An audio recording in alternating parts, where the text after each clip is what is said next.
Здравейте и добре дошли на петата лекция от интериорен дизайн и оформление, практичен курс за любители. Затворете очи за няколко секунди.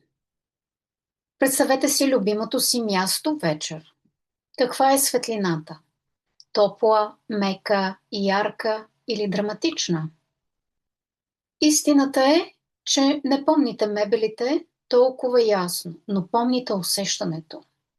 А усещането идва от светлината.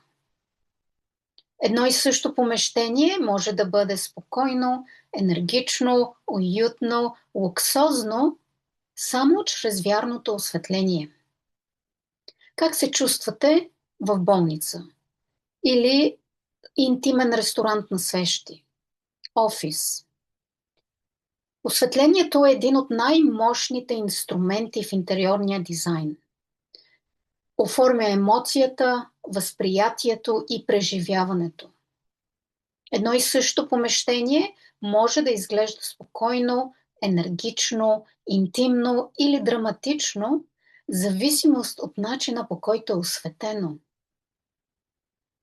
Всеки добре осветен интериор има 3 слоя: общо, работно и акцентно осветление. В тази лекция ще разгледаме как да комбинираме тези 3 вида светлина, за да създадем не просто пространство, а усещане.